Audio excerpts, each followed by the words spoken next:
to make sure. Yes, sure. Okay.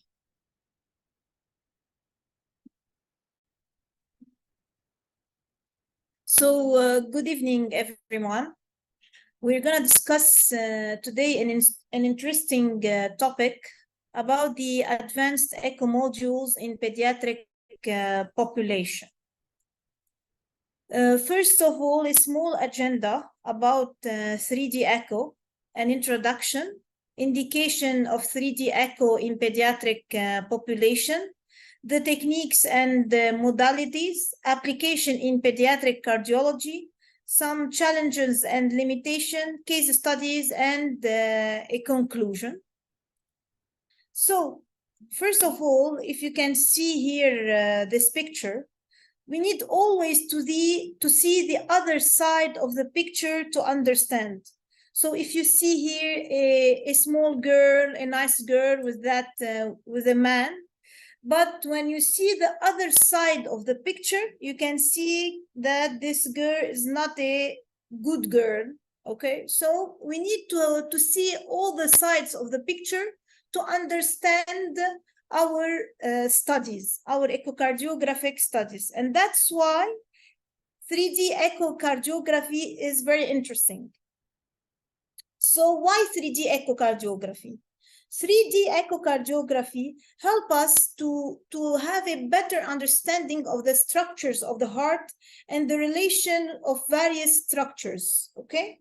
And it is easier to demonstrate to those who are echo challenged and to have a better idea of all the anatomy of the heart, okay, and of the valves.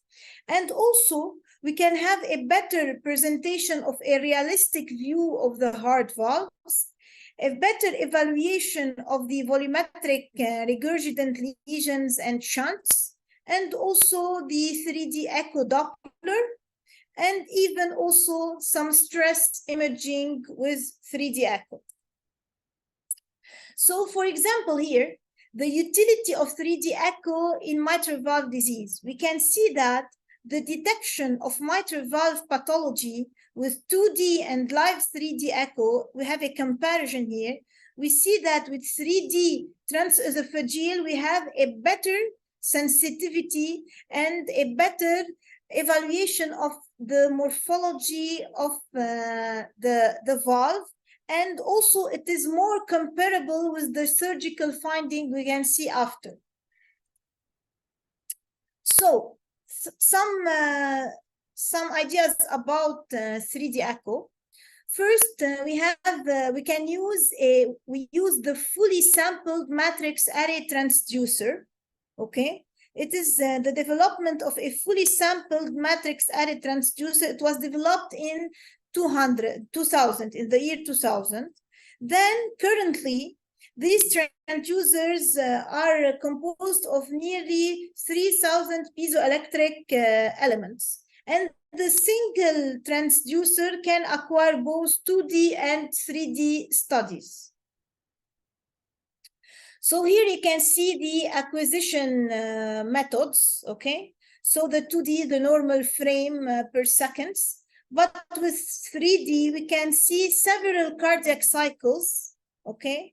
We can use several cardiac cycles. And we can use also volumes, several volumes per second, okay?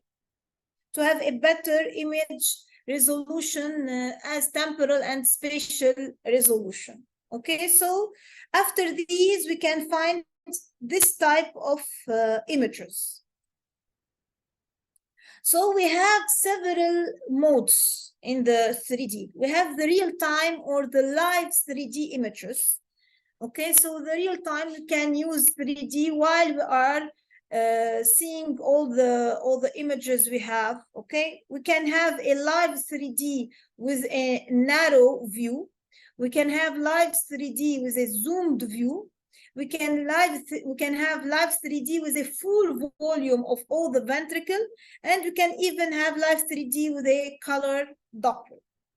We can also have some imaging with several beats, with multiple beats, and some imaging with single beats. We're going to explain this step by step, okay? So first, how do we choose our image? Okay, we use the narrow angle and the zoomed angle when we have valves, when we have interatrial septum issues, and when we have interventricular septum defects. And we use the multi-beat and the single beats when we are evaluating the left ventricle, the right ventricle, and the whole heart. And when we evaluate the volume, the ejection fraction of the ventricle. So here it is best to use the multi-beat or the single beat, okay? What is the difference and what is best between the multi-beats and the single beats? The multi-beats has a better advantage because we have a better images with higher temporal resolution. But the disadvantages in these cases, when we have patients with respiratory issues or patients with cardiac arrhythmias, we can't have a good image and we can't use the multiple beats images, okay? In these cases, the single beats is possible, but we will have a limited poor temporal resolution, okay? And we have what is called the multiplane mode, okay? What is the multiplane mode? So here we have, for example, a 4-chamber. We use the multiplane mode. We can see both the 4-chamber and the 2-chamber, okay? Here you have the mitral valve, for example, with the mitral clip. We can use here the multiplane mode. We can see both the 2-chamber and the 3-chamber on transesophageal echo. This one. So several views. Here, for example, we have the parasternal long axis. We can see the short axis. We can see here also, for example, from the parasternal long axis, the aorta, okay? So we can, with one view, we can see other views. That's the multiplane images. Now the real-time 3D we were talking about. First, the narrow sector. The narrow sector, this is a narrow sector. We emphasize on one single structure. Okay, for example, here it's the aorta. We can see the aorta. And we can see a single structure with a good image and a superior spatial and temporal resolution while we are using our probe. We have also the 3D zoom, focused and wide sector. You can see here the mitral valve, okay, and we can see the other structures with the mitral valve. So that's why we have a wider sector. It's better for evaluation of the valves and the interatrial septum. And it is used when we go with cardiac interventions, okay? When we close an ASD or a VSD interventionally, it is a better view in these cases, okay? So here we can see we have an ASD, a small ASD. It's ostium secundum ASD. This is the 3D view. You can see the ASD and do a better measurement of the ASD, okay? So, and we have also the full volume. The full volume, as you can see here, we can see all the ventricle and the other structures. That's the full volume. Okay, we have a higher temporal resolution. We can have a better idea of the volume of the LV in these cases. And we can do what we call cropping. So when we save this image, we can do some cropping of the image after and have a better idea of each valve alone, the interatrial septum alone. We can do that offline, okay? After doing the echo for the patient. And also we talked about the multiple beat 3D echo. The multiple beat has a higher resolution. It gives us a better idea of the LV ejection fraction. But the only issue in these cases is when we have patients with cardiac arrhythmias or respiratory issues.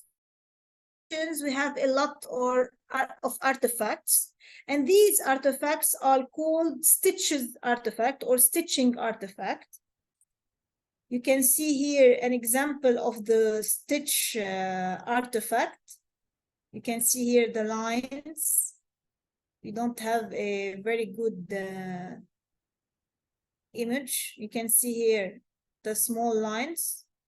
Okay, so these artifacts are due to the patient, for example, has not has a lot of respiratory issues or has cardiac arrhythmia. We don't have a good optimal image to have a better image in 3D echo. Okay. So we were talking about the stitching artifact. You can see here also the artifact. Okay, same in case as we did say before, arrhythmia or respiratory difficulties. So we have a challenge between having optimal temporal resolution or having a spatial resolution, and the 3D echo can help us with giving us both a good temporal resolution with a good spatial resolution. But we always need a suboptimal 2D image will give us a suboptimal 3D image. So we always need a good 2D image to have the best 3D images. Okay. So it seems that some study demonstrated that with the 3D echo, the evaluation of congenital anomalies are compared to the anatomical specimen, but we have some issues in thickness, okay? And it seems that there is additional information gathered from 3D echo versus 2D echo in more than 36% of screened patients with a known congenital heart disease. So what are the indications for 3D echo in pediatric cardiology? First, the evaluation of complex congenital heart defects and unusual morphological variation, the evaluation of ventricular function and assessment of valvular function, and also in single ventricle patient, we can have a better evaluation of the ventricle, and also surgical and interventional planning, a pre-op planning, and during the procedure we can use 3D echo with transesophageal echo. Also, for example, when we are doing a closure of an ASD with an Unplatzer device or other things. Okay. So in addition, I'm sorry for interrupting you, but yes. Can we have some examples of complex congenital heart disease that we can see better by 3D echo more than 2D echo? An example? I didn't hear your question. Any examples of complex congenital heart disease which we can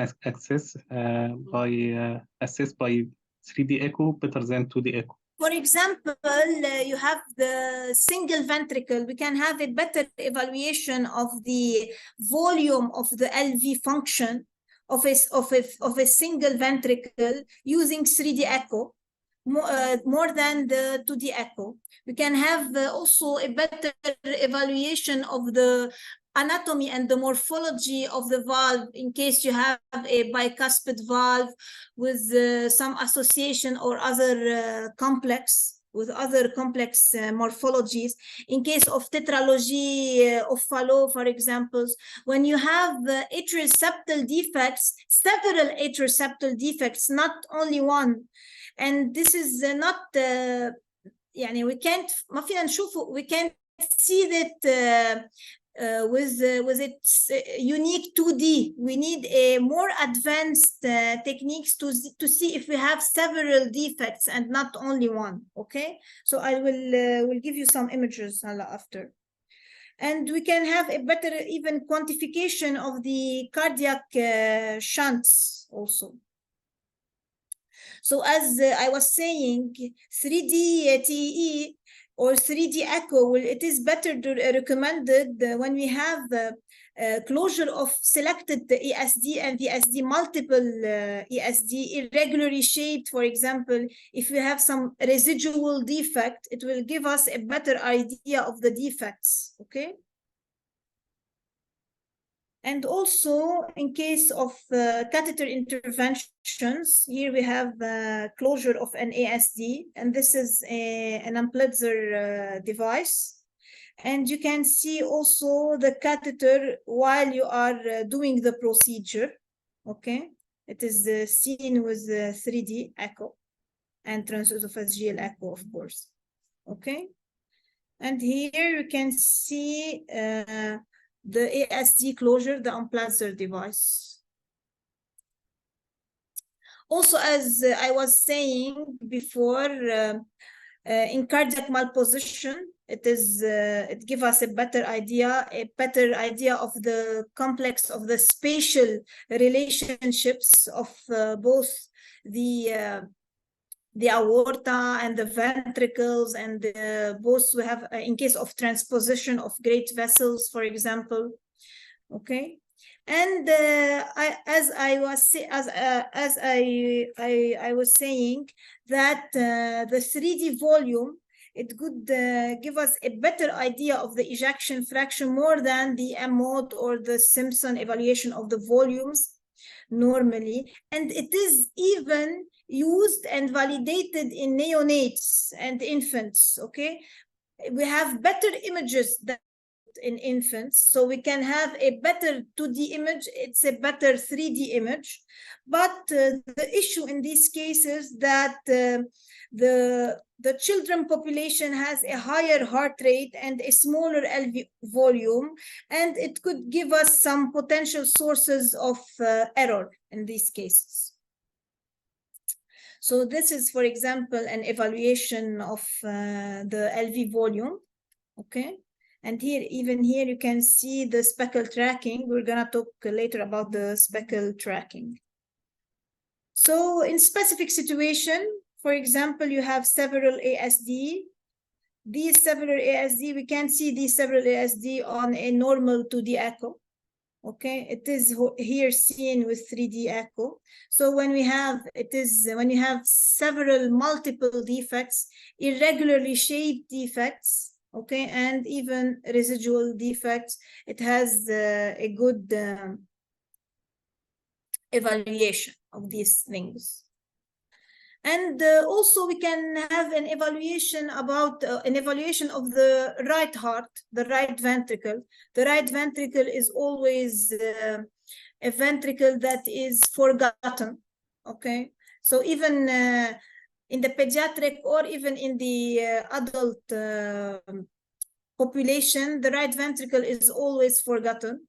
So we have some special techniques to evaluate the volume, the ejection fraction of the right ventricle, if there is any RV dysfunction, if we can also do the strain of the RV to see if we have any longitudinal contraction issues in the LV, in the RV function. So also 3D could help us in these cases.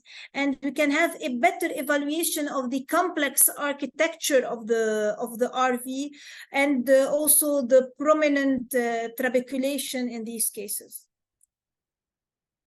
So as we were saying about the volume, we can use it in functional single ventricle patient.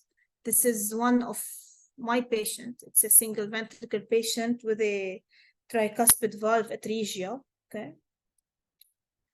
And as you can see here, we have an evaluation of the ventricle. And it is same like using MRI for evaluation of the ejection fraction in these cases. And also evaluation of the valve. It can evaluate the size, the anatomy, the shape, and even the regurgitant orifice and the effective regurgitant orifice area in congenital heart disease. Here we can see, for example, a patient with prolapse. You can see here the prolapse and indicate where is the prolapse and which is it anterior, posterior, P1, P2, P3, to have a better evaluation of prolapse and regurgitation, mitral regurgitation. But we have some challenges, of course, the equipment and the expertise, the patient cooperation, because these patients are young children or infant, they don't cooperate, and the limited temporal and spatial resolution of the 3D. So some take-home messages about 3D echo. We need a good 2D echo to have. If the patient is sick, don't bother to go and do 3D echo. You will not have good images and will not have any better idea than 2D echo. So what is the speckle tracking or the strain? Okay, the LV strain. What is the strain? The strain, it is equal to the deformation resulting from applied force. It could be a negative strain or a positive strain. It could be both. So strain, it is myocardial deformation imaging that offers a mean to directly quantify the extent of myocardial contraction. We have several types of strain. It could be the radial strain that denote the thickness of the LV wall. It could be the circumferential strain with a reduction in the circumference of the LV cavity during the cardiac cycle. So the strain, it is the percentage change in the length of myocardial segment during a given period of time, and it has a unit of percentage. And there is something we call the strain rate, which is the rate at which shortening or lengthening is taking place per second. Okay, what is the time? Okay, it has a unit per second. So we were saying we have several types of strain. We have the longitudinal strain, which is the most commonly used strain, the radial strain, which was the thickness here, and the circumferential strain. Okay, so the most commonly used is the longitudinal strain. It is used, for example, in patient on chemotherapy, to have an evaluation of their LV function after sessions of chemotherapy, to see if we need to stop chemotherapy in these cases when we have a decrease in the LV strain of these patients, even if the LV ejection fraction is good. So even in the pediatric population, who are on chemotherapy, we need to evaluate every 2 to 3 months after several chemotherapy sessions. We need to evaluate the longitudinal strain to have an idea about the longitudinal contraction of the LV. If we have a decrease in the longitudinal strain in these cases, we need to stop chemotherapy in several cases, okay, or change and use other chemotherapy. So if you look closely at the longitudinal strain, you can see that when the heart contracts in the longitudinal position, we have a shortening during the systole. That's why the number of the strain is always negative. So you can see, for example, strain equal -18. That's why, because the shortening of the ventricle is negative during systole, okay? So the evaluation of the longitudinal strain is always negative. So -18 is mostly the normal range. When we have less than minus 18, it means minus 14, 13, 12, minus 9, we have a decrease in the LV longitudinal contraction. Okay, when it is more, of course, it is normal, and we have several patterns in these cases. And the radial is positive, and the circumferential is negative, like the longitudinal. We use mostly the longitudinal strain, not the others. And the studies used in several cases are mostly on the longitudinal strain. Okay. So it helps us to provide an indirect estimation of the myocardial contraction function, but it does not measure it directly. Okay. And also, same as 3D echo, we need 2D good image to have a 3D good image. We need good 2D image for the strain to have a good and reliable values of the strain. If we have a suboptimal image of 2D, we can't do strain. So you can see here we have to use the 4-chamber view, the 2-chamber view, and the 3-chamber view.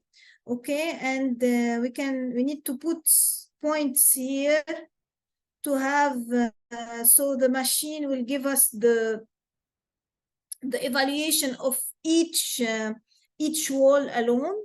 Okay, then you will have a summation of all these walls, and we will have this display, which is the bullseye plot. Okay, so this is a summation of all the strain we did. You can see here we have normal values, minus 25, minus, it is more than minus 18, okay? And we take the mean of the strain. They will display mean of the strain in the echo images. Okay, we don't have this here in this image. And the mean, it is the mostly used value to evaluate the strain. Okay. So what is the clinical application? We have some pattern recognition. For example, if in the middle we have the apex of the ventricle, if the apex of the ventricle is conserved, and the other places of the ventricle and the other wall of the ventricle, we have an issue, what we call apical sparing. It means this patient has a pattern of amyloidosis, for example. Okay, so we have several patterns. And it also can give us an idea about some subclinical dysfunction and some regional variation. So, for example, this is one of my patients. Here is the 4-chamber.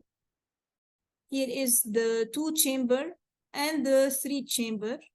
So you put here your points, and the echo can give you the views of every strain for every chamber, then the summation with the bull eye here. Okay.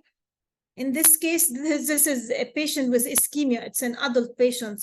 That's why we have these findings here. Okay, but I put this to give you an idea about the strain, how we do it. Okay. And are these 3D and strain images, are these only just some fancy pictures, or they give us some added value? So you need to decide about this. Okay, thank you. Thank you, Dr. Randa. Thank you very much. So do you have any questions? Any questions?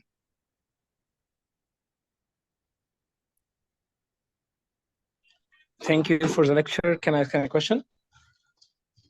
Yes, of course. Do we use strain instead of regional wall motion?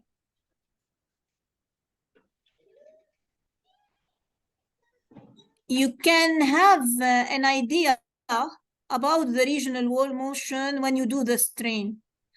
But normally, the eyeballing of the regional wall motion is better because you don't always have an optimal 2D image to have an optimal results of the strain.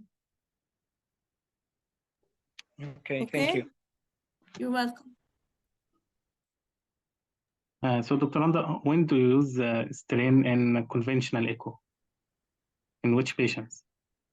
Mainly, we use strain in patients who have some LV dysfunction. And we need to evaluate the LV function, ejection fraction, and everything. And mainly in patients with chemotherapy, as I was talking about chemotherapy patient for evaluation of dysfunction. You can use it in single ventricle patient to have an idea of the longitudinal contraction. In these cases, you can have a normal ejection fraction in these cases, but you can have a longitudinal contraction that is decreased. It means you have some microvascular issues. So we need to be aware of that after. Okay, thank you. You're welcome. I want to ask a question about 3D echo. Can we use 3D Yes. echo in volume quantification instead of cardiac MRI? If you have optimal images of 2D optimal images, you can use it. It is somehow similar to MRI. I want to ask about the accuracy. But still MRI is better. And but still MRI is better. It's somehow similar. But the best is MRI. Even if you have 3D echo. Okay, thank you. Oh. You're welcome.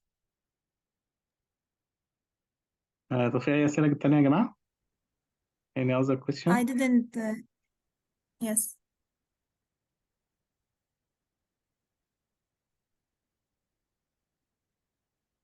Okay, thank you very much, Dr. Randa. You're welcome. Do we have another valuable lecture with us on Echopedia إن شاء الله.